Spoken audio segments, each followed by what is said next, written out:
Bonjour à tous et bienvenue sur Fruit Addict. On va vous parler aussi aujourd'hui d'un fruit qui a de grandes vertus et aussi nutritionnelles autant que gustatives. On rejoint Vincent tout de suite.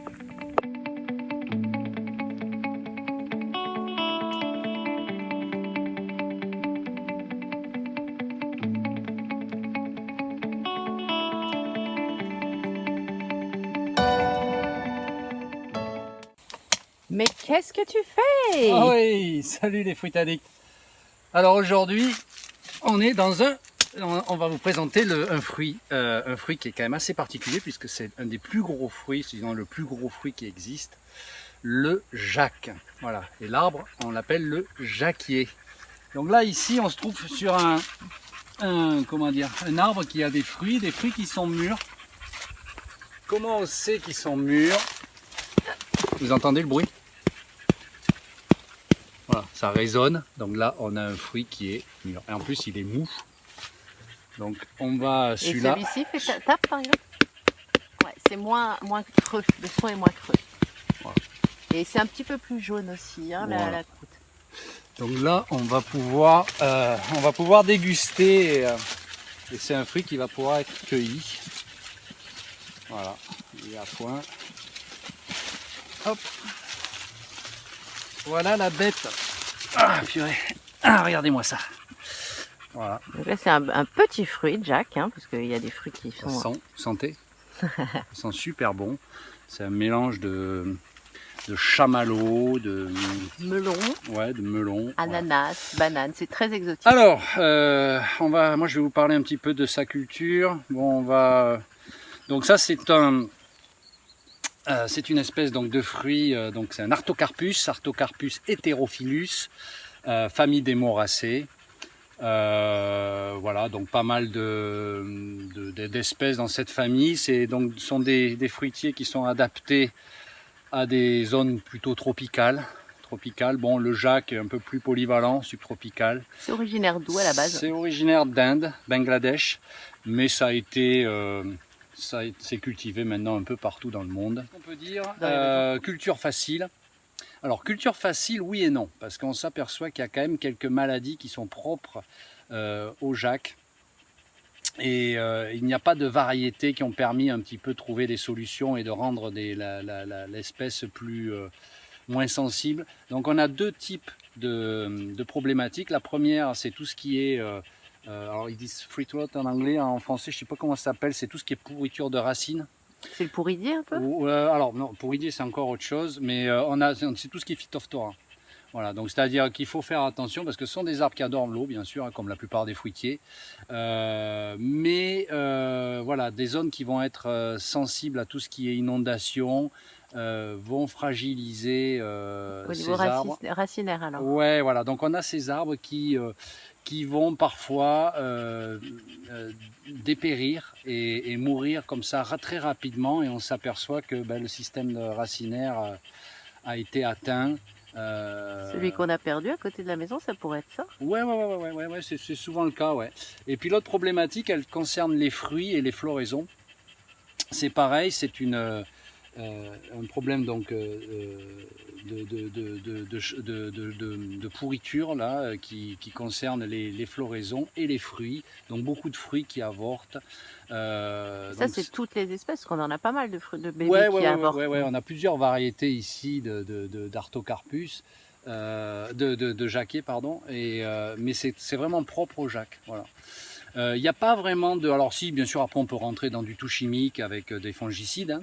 On peut envoyer des fongicides, mais il n'y a pas vraiment de traitement, c'est vraiment propre à cette espèce-là. Voilà, donc les solutions, on va dire, pour limiter l'impact, c'est de tailler quand même les arbres, éviter que les arbres soient, on s'aperçoit que c'est quand même donc des feuillages persistants. On a donc à un moment donné, quand ces arbres vieillissent, que ce soit la lumière ou l'air, ils pénètrent pas beaucoup.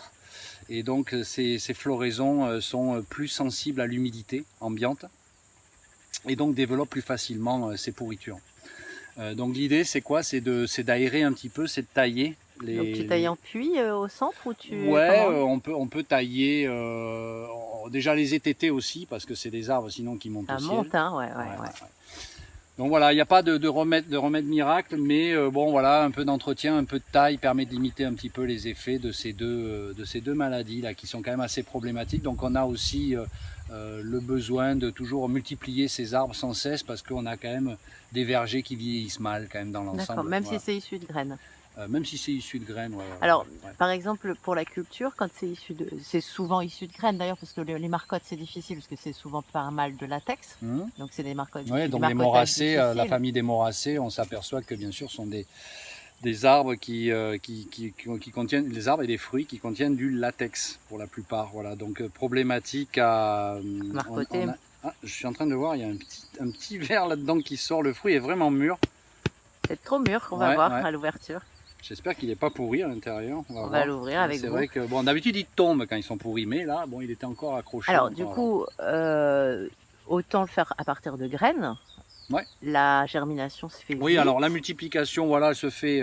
Alors l'avantage avec les Artocarpus et la multiplication par graines, elle est assez fidèle. Voilà, donc alors, les graines ont une viabilité assez réduite, très limitée, c'est-à-dire que des graines de Jacques ou même d'Artocarpus en général, il faut les replanter assez rapidement. Ce sont des graines qui ont une durée de vie très limitée. En gros, il faut planter ça sous 15 jours, un mois maximum. Après, ces graines sont mortes, il n'y a plus de viabilité. Par contre, l'avantage, c'est très fidèle. C'est-à-dire que si vous récupérez un fruit qui vous plaît, avec des qualités gustatives, que ce soit la taille, la couleur, le goût, vous aurez à partir des graines une reproduction, quoi. Une fidélité qui sera très proche. Et c'est assez rapide hein, entre la germination et vraiment l'arrivée sur un arbre qui peut fructifier. Je trouve que c'est quand même rapide. C'est assez rapide, oui. Il faut compter quand l'arbre s'y plaît. Voilà, ici, ça c'est un arbre qui arrive en 3e année. C'est déjà un très bel arbre. C'est déjà un bel arbre et qui commence. Vous voyez le tronc. L'an dernier, je ne sais plus si celui-là ou l'autre d'à côté. Ah, tiens, on a un fruit qui est tombé là-bas. Et il faudra peut-être voir si celui-là est mieux, on va voir. Enfin voilà, ce sont des arbres qui ont 3 ans, qui commencent à donner, donc ça va très très vite. L'année dernière, on avait déjà eu des fleurs et des petits fruits, mais qui avaient avorté. Je pense qu'ils étaient trop petits. Oui, non, là c'est des arbres qui, voilà, il faut 3-4 ans pour que ça donc c'est quand même très rapide, c'est hyper nutritif, on va en parler après. Mais c'est une super culture en fait, c'est un arbre vivrier quoi, vraiment. C'est bien sûr, moi je crois beaucoup au jacquier. Nous ici sur la propriété, on a planté, je sais pas, il doit y avoir une 50aine, 60aine d'arbres. Moi j'y crois beaucoup. Alors après, bon, la commercialisation de ce fruit en Nouvelle-Calédonie va nécessiter de refaire un peu de promo parce que les Calédoniens n'ont pas eu accès jusqu'à présent à des variétés de qualité. Il y a du Jacques partout, il y en a même qui s'est comment dire, naturalisé. On retrouve du Jacques dans les forêts à l'état sauvage. Le problème ici en Nouvelle-Calédonie, donc les Jacques, enfin en tout cas moi ce que j'ai pu goûter ici, ce que j'ai pu voir, ce ne sont pas des fruits de qualité, donc ce sont des gros fruits certes, mais plein de latex, pas très goûteux, pas très sucré, bon, pas un grand intérêt. Donc par rapport à ça, les Calédoniens se sont désintéressés à juste titre de ce fruit, et c'est bien dommage.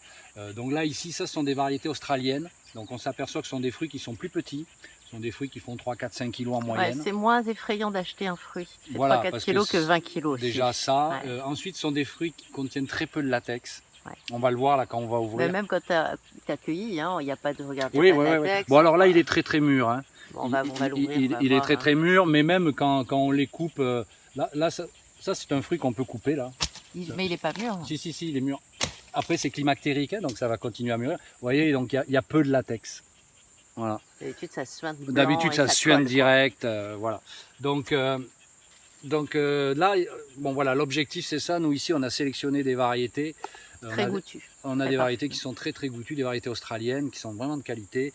Et l'idée c'est de refaire découvrir un peu ce fruit aux Calédoniens à travers ces variétés-là. Voilà. Alors je vais vous parler moi un petit peu des vertus nutritionnelles du Jacques parce que c'est un fruit qui est vraiment bourré d'avenir au niveau de la malnutrition mondiale. Comme vous avez vu, ça peut être des fruits qui font de 3 pour les petits jusqu'à 30 kilos, donc ça peut nourrir une famille. Et on peut les manger donc mûrs. Donc ça va vraiment avoir un goût de fruits, comme on disait, de banane, de melon, c'est super bon comme ça. Mais aussi, on peut les cuisiner crus. C'est-à-dire que quand ils sont pas mûrs, pardon. C'est-à-dire qu'il ne faut pas attendre là que le fruit soit bien mou et mûr, mais on va utiliser justement ce que vous a montré Vincent tout à l'heure, la partie jaune qui sera un peu plus blanche, et ça va remplacer en fait les protéines de viande. Donc c'est très prisé par les végétariens, mais pas que, hein. Dès qu'on veut alléger un petit peu sa charge nutritionnelle en viande, on peut cuisiner en fait ça sur la lanière. Ça ressemble beaucoup au poulet. On l'avait essayé une fois avec une sauce tomate, de l'ail, c'était pas mal du tout. On peut l'utiliser vraiment comme un curry de poulet ou des choses comme ça, c'est très intéressant. Alors c'est un fruit qui est très calorique, hein. Pour 100 grammes vous avez 95 calories, donc c'est énorme. Donc il faut faire attention non plus à pas trop en consommer quand il est très mûr, parce qu'on risque d'accumuler un peu trop de calories, à moins que vous ayez une dépense physique énorme. C'est très riche en potassium, c'est hyper riche en fibres, donc c'est très très bon pour le transit, pour les personnes qui ont des problèmes digestif. Donc voilà, fruit d'avenir, fruit qui va certainement révolutionner la cuisine végétarienne. Beaucoup de végétariens ne s'y trompent pas, d'ailleurs il y en a beaucoup, et on l'utilise en chips, aussi ça peut être séché, en fruits secs, en fruits déshydratés, séchés, voilà, c'est super bon, vive le Jacques. Alors les graines sont aussi comestibles, il faut vraiment bien les faire cuire, sinon elles sont toxiques. Il faut que vous enleviez la petite peau un peu molle au niveau autour du de la graine, et c'est cette graine là que vous allez bien faire griller, roaster, et qui va être excellente en grignotage ou en accompagnement dans les salades ou dans les fruits. Tu nous mets l'eau à la bouche là. Ouais. Bon ben voilà, ça c'était le Jacques, le fruit du jacquier, on l'appelle aussi Tijac à la Réunion ou aux Antilles. Donc on est ravis de vous présenter ce fruit. Malheureusement, on vous fera déguster à travers la vidéo bientôt. Ouais, parce que les deux là qui étaient mûrs, ils étaient trop mûrs. Trop mûrs. Et celui-là, il lui faut encore quelques jours pour qu'il puisse arriver à point. Exactement. Car tout arrive à point, à qui c'est T'attendre. Voilà. Bon à bientôt les fruits addicts. Ciao.